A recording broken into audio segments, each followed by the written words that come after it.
शिक्षक भर्ती परीक्षा पेपर लीक का मामला और सूर्योदय के साथ ही जेडीए का एक्शन शुरू हो गया है। जेडीए का दस्ता बल के साथ में पहुंचा। दल बल के साथ मौके पर मामले के मुख्य आरोपी भूपेंद्र सारण का ये मकान है।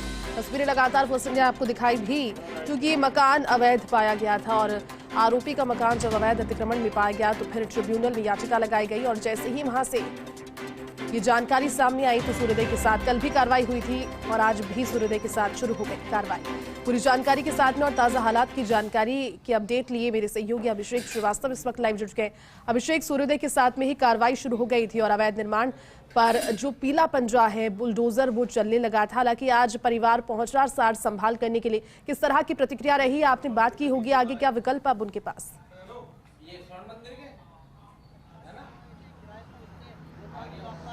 देखिए, बड़ा अपडेट यही है कि जो कि मुख्य आरोपी है भूपेंद्र सारण और उनके जो भाई गोपाल सारण है, जिनका ये मकान है, जिनके नाम ये मकान है, उन दोनों की पत्नियों की कल वो यहाँ पे आ गई थी। दोनों पत्नियों की इनकी जमानत हो गई थी। उसके बाद ये रात को ही इस मकान जो आप देख सकते हैं, इस मकान में आ गई थी और इस मकान में आकर उन्होंने अपना सामान हटाना शुरू कर दिया। और जेडीए ने जब यहाँ आया तो आते ही पहले सामान खाली करवाया। जो भी अवैध निर्माण आगे और पीछे का है, वहाँ पे जो भी सामान था उसको हटवाया गया। उसके बाद ये कार्रवाई शुरू की गई। आप देख सकते हैं कि जो पीछे से जो पीछे का जो सेटबैक है, जो कि 8.25 फीट है, इसमें बाकायदा लाल निशान लगाकर कार्रवाई की जा रही है। पॉकलाइन मशीन है। इस पॉकलाइन मशीन से इस पूरे निर्माण को ऊपर से नीचे तक 8 फीट 3 इंच की जो चौड़ाई है उसमें पूरा हटाया जाएगा, उसको पूरा तोड़ा जाएगा। क्योंकि जेडीए ट्रिब्यूनल का भी आदेश यही है कि केवल जो अवैध निर्माण है उसी को तोड़ा जाए और जेडीए जल्दी इस कार्रवाई को खत्म करना चाहता है। इसलिए आगे और पीछे दोनों तरफ से जो है तोड़फोड़ कार्रवाई की जा रही है। पहले आपको दिखाया था कि फ्रंट सेटबैक पे किस तरह से जो लोखंडा मशीन है उसको लगा के बाकायदा निशान लगा के 15 फीट की चौड़ाई में निर्माण को हटाया जा रहा है। इसी तरह अब जो है बड़ी पॉकलाइन मशीन जो है वो पीछे लगा दी गई है। आप देख सकते हैं तस्वीरों में कि पीछे जो ये पॉकलाइन मशीन लगाई गई है किस तरह से निर्माण को तोड़ रही है। और ये जो पूरा दिख रहा है आपको, पूरा जो 4 मंजिला आलीशान मकान है, इसको पीछे से 8 फीट 3 इंच की चौड़ाई में तोड़ा जाएगा। ये जो प्लॉट है, ये जो मकान है, ये अजमेर रोड का जो रजनी विहार की जो कॉलोनी है उसमें प्लॉट नंबर 67C पर ये बना हुआ है। ये जो मकान है, ये प्लॉट है, ये गोपाल सारण और जो भूपेंद्र सारण है उनके नाम पर है। जेडीए ने यहाँ पर पहले नोटिस दिया था। नोटिस के बाद जेडीए ट्रिब्यूनल में सारण परिवार चला गया। वहाँ पे याचिकाएं लगाई गई, 2 याचिकाएं लगाई गई। उसके बाद जेडीए ट्रिब्यूनल ने उस याचिकाओं पर सुनवाई करते हुए आदेश दिए।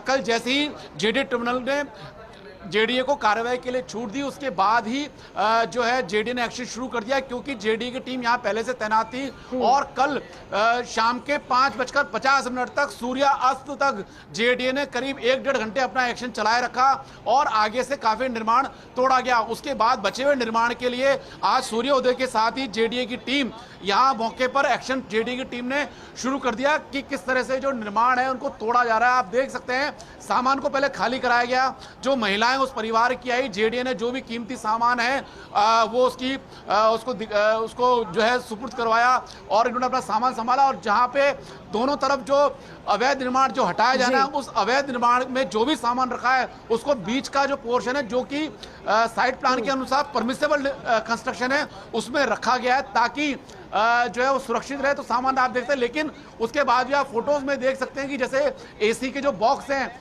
वो अभी भी वहीं रखे हुए हैं। और ये जो जाली है, ये बालकनी है, जो 2.5 फीट की बालकनी भी अवैध निर्माण में है। क्योंकि ये 20 फीट की लंबाई में और 2.5 फीट चौड़ाई में ये बालकनियां तीनों फ्लोर पे बनी हुई है, जिनको भी तोड़ा जा रहा है। और इसके अलावा डीप में 8 फीट 3 इंच इस निर्माण को हटाया जाएगा। आप देख सकते हैं कि किस तरह से ये आलीशान मकान जो है बना हुआ है। इससे पहले जेडीए ने जो मुख्य आरोपी हैं मामले के, पेपर लीक मामले के जो मुख्य आरोपी हैं भूपेंद्र सारण और सुरेश ढाका, उनकी तरफ से जो अधिगम कोचिंग सेंटर चलता था, जिस इमारत में चलता था, उस पर भी कार्रवाई किए।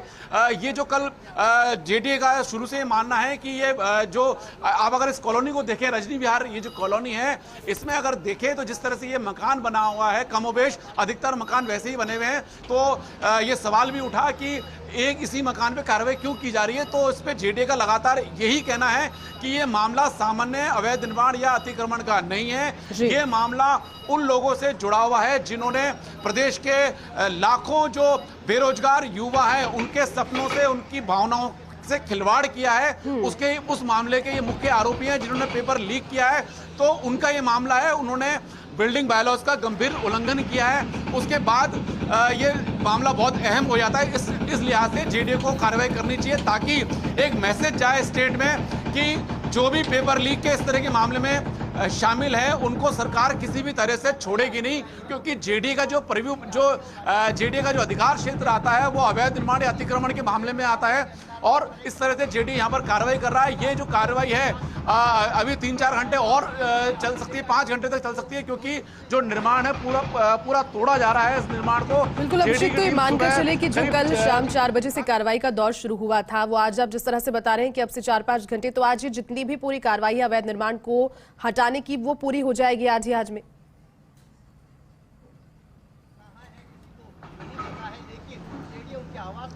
बिल्कुल, जेडीए की कोशिश ये है कि आज में ये सारी कार्रवाई पूरी हो जाए, क्योंकि आज शनिवार है और कल रविवार है। ये 2 दिन ऐसे अवकाश के दिन है जिसमें जेडीए को एक अनुमान है कि कोई हाईकोर्ट से किसी तरह का स्टे नहीं आएगा। जेडीए ने हाईकोर्ट में पहले से ही कैविएट दायर कर रखी है। कैविएट का मतलब ये है कि अगर सारण परिवार अपील करता है हाईकोर्ट में तो पहले जेडीए का पक्ष सुना जाएगा, उसके बाद ही हाईकोर्ट मामले में कोई आदेश देगा। तो कैविएट भी वहां पे दायर है और वहां पर भी जेडीए ने अपने जो अधिवक्ता है वो अपॉइंट कर रखे हैं। तो अभी 2 दिन का समय है। जेडीए के लिए कोशिश है कि आज ही इसको तोड़ दिया जाए, और कल जो है जो जेडीए ट्रिब्यूनल का आदेश है वो भी जो है दोपहर बाद आया, लेकिन उसके बावजूद जेडीए ने सुबह ही यहाँ पर अपना दस्ता पहुंचा दिया था। बुलडोजर और मशीनें यहाँ पे तोड़फोड़ के लिए पहुंचा दी थी। जेडीए की यही कल भी यही कवायद थी कि जैसे ही ट्रिब्यूनल का आदेश आता है, अगर ट्रिब्यूनल का आदेश उसके जेडीए के पक्ष में आता है, उन्हें जेडीए को अवैध निर्माण तोड़ने की अगर छूट दी जाती है तो जेडीए तुरंत मौके पर एक्शन करेगा जब तक कि सारण परिवार हाई कोर्ट जाए। तो कल भी वैसी तैयारी थी, लेकिन कल जो जेडीए ट्रिब्यूनल का आदेश था वो करीब 4 बजे के बाद आया।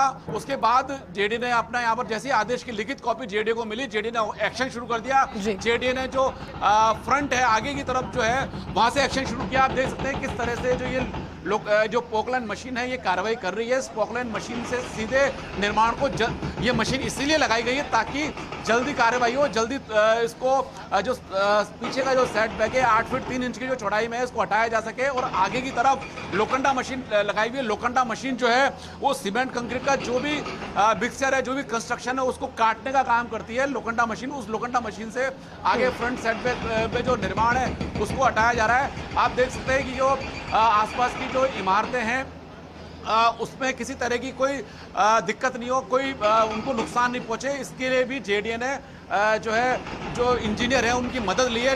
टेक्निकली चीज़ों को देखा गया है ताकि आसपास किसी तरह का नुकसान नहीं हो, क्योंकि जेडीए ट्रिब्यूनल ने अपने जो कल का जो आदेश है उसमें खास हिदायत दी है कि जनहानि किसी तरह की ना हो, इसका विशेष ध्यान रखा जाए। उसी तरह से ये काम किया जा रहा है। हालांकि ये जो तोड़फोड़ चल रही है, जो जेडीए का जो ये कार्रवाई चल रही है, जब जेडीए का दस्ता पहले यहाँ पर आया और यहाँ पर जब नापजोख करी तो जो यहाँ के आसपास के जो लोग हैं उनको जो वो दहशत में आ गए कि क्या हमारा भी इस तरह से कोई निर्माण तोड़ा जाएगा। तो जेडीए ने बाद में भी स्पष्ट किया, उस दौरान भी स्पष्ट किया कि ये मामला अलग तरीके का है। ये मामला जो है पेपर लीक जैसे जो जेडीए अधिकारी जिसे जघन्य अपराध मानते हैं उसमें जो आरोपी लोग हैं उनसे जुड़ा हुआ है। इसलिए जेडीए एक तात्कालिक कारण मानते हुए इस पे एक्शन ले रहा है। इसी तरह से जो अधिगम कोचिंग सेंटर है उस पर जब कार्रवाई की थी तो उसको लेकर भी कई सवाल उठे थे। ये कहा गया था, विपक्ष की तरफ से भी कहा गया था कि ये तो एक मकान मालिक है, ये किराए पर बिल्डिंग चल रही थी, जेडीए ने जो नुकसान पहुंचाया वो मकान मालिक को पहुंचाया। लेकिन उस दौरान भी जेडीए का यही तर्क था कि ये उन लोगों से जुड़ा मामला है जिनको तोड़ा जाना चाहिए, जिसको एक मैसेज जो है राजस्थान में जाना चाहिए। उसी तहत जेडीए आज यहाँ पर ये कार्रवाई कर रहा है। आप देख सकते हैं जो पॉकलैंड मशीन है वो किस तरह से अपना काम कर रही है। आगे जो उसका नुकीला जो औजार लगा हुआ है वो सीधे दीवारों को छेद रहा है, फेद रहा है, और ये जो निर्माण है उसको सीधे तौर पर तोड़ रहा है, क्योंकि जो पॉकलिन मशीन है वो एक है, इसलिए इसको पहले पीछे लगाया गया है, क्योंकि पीछे की तरफ जो सेटबैक पर निर्माण है वो ज्यादा है। जी अभिषेक, इसके अलावा आप देखिए, अब आपने सुबह प्रतिक्रिया भी जानने की कोशिश की थी और सारण परिवार जो कि वहां पर मौजूद है। और अभिषेक, कल जब याचिका दायर की गई थी तो एक हस्ताक्षर का किस्सा बहुत गूंजा था, क्योंकि गोपाल सारण का भी उसमें हस्ताक्षर था। जो याचिका थी, दोनों भाइयों की पत्नियों के भी हस्ताक्षर थे, और हस्ताक्षर को लेकर जब पूछा गया कि हस्ताक्षर आए कहां से, जबकि वो खुद मौके पर मौजूद नहीं है, इसको लेकर कई बातें सामने आई। तो जब पीड़ित परिवार वहां पर पहुंचा, ऐसा कुछ जानने की कोशिश की गई इस कार्रवाई को लेकर के, किस तरह की प्रतिक्रिया उनकी रही, या फिर आप इस चीज को एक्सेप्ट वो करते हैं कि हाँ ये गलती थी और ये खामियाजा उन्हें भुगतना पड़ रहा है? कोई शिकन चेहरे पर नजर आई क्या?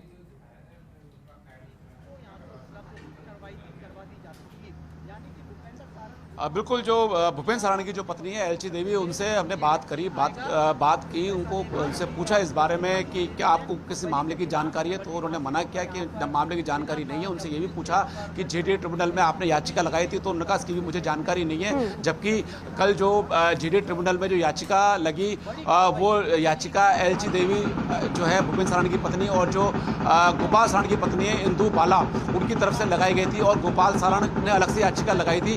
तो उसके बारे में पूछा तो उन्होंने कहा उसकी उन्हें कोई जानकारी नहीं है, तो उसको लेकर भी कई सवाल है। और जो गोपाल सारण है वो भी जो है करणी विहार थाना, जो जयपुर में जो करणी विहार थाना है, उस इलाके में कोई फर्जी मार्कशीट या डिग्री का कोई मामला है, उसमें वो वांटेड है। तो सवाल जेडीए ने जब परसों जब ये याचिका लगी, तब उस दौरान जेडीए की टीम वहाँ कोर्ट में मौजूद थी। तो जेडीए की टीम ने उस समय भी कहा था कि भाई ये जो सारा मामला है, उस समय जो वकील थे जेडीए के, उनसे हमने बात करी थी, तब उनका ये कहना था कि ये जो पहले तो ये पता करना चाहिए कि गोपाल सारण जो कि फरार है, तो ये साइन आखिर किसके हैं। इसके अलावा ये तो तय हो गया, ये तो कंफर्म हो गया था कि जो उनकी पत्नियां हैं वो जेल में बंद है, और उनके साइन जेल में जाकर कराए गए हैं। लेकिन गोपाल सारण के साइन को लेकर सवाल उठाए गए थे, और यही कारण था कि जेडीए ने उसी दौरान जो पुलिस कमिश्नरेट है उसमें सूचना कर दी थी, उनको बता दिया था कि ये जो गोपाल सारण जो कि जो वो भी वांटेड है, और भूपेंद्र सारण की पत्नी ने भी, और गोपाल सारण की पत्नी ने भी यहाँ भी याचिका लगाई है। तो अगर अगर ट्रिब्यूनल अगर गोपाल सारण को तलब करता है, गोपाल सारण को अगर तलब करता है, गोपाल सारण को बुलाता है, तो और गोपाल सारण अगर कोर्ट आता है तो उसको गिरफ्तार किया जाए। तो इस लिहाज से भी जेडीए ने पुलिस कमिश्नरेट तक इनपुट पहुंचाया था। पुलिस कमिश्नरेट को सूचना मिलने के बाद करणी विहार थाना पुलिस जो है जेडीए ट्रिब्यूनल में आ गई थी, और उसके बाद जो परसों जो जेडीए ट्रिब्यूनल ने